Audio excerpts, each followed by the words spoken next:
there was a compilation album called Someone Got Their Head Kicked In. Had like Youth Brigade, Battalion of Saints. I remember the song Pillbox by the Joneses. It was one of my favorite songs. And I played him this record and I said, I want to learn how to play guitar like that. And he said, it's all one chord. And he taught me the chord.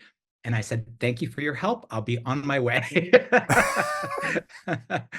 And then eventually, you sit around with a guitar long enough and you just start figuring out how to play other things. But to this day, I cannot tell you what I play. I cannot tell you what chord formation I'm using, what most of the time I can't even tell you what chord I'm using. I have to count frets.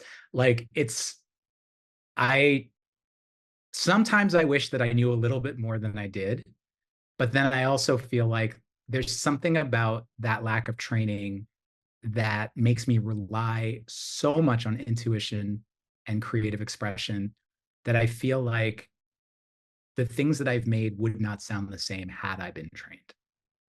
100%. So I want to hit on something that I think is, it's certainly not unique only to punk and hardcore, but it has so much to do with it.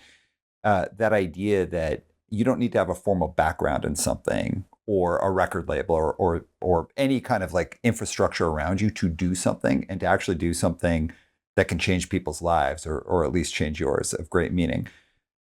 How much of that was in you already versus how much of that did you learn from punk? If I'm honest, I think I would probably say that I learned everything from punk on that level, because there isn't really another style of music that I can think of where amateurism is an aesthetic. Like you know what I mean? Yeah, It's totally. like we all knew that there were bands that could play better than other bands, but we still supported the other bands.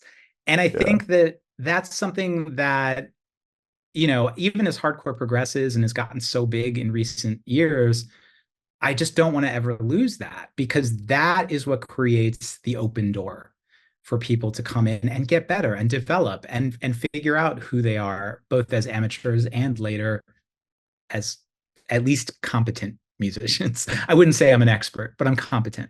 Yeah. And so, I had a conversation with Kent McClard, who used to do this fanzine Heart Attack in the 90s. And he told me how they had this very open policy towards contributors. He said, I wanted bad writing. And I Mm. know I could have fixed it. I know, like, I could have found even better writers.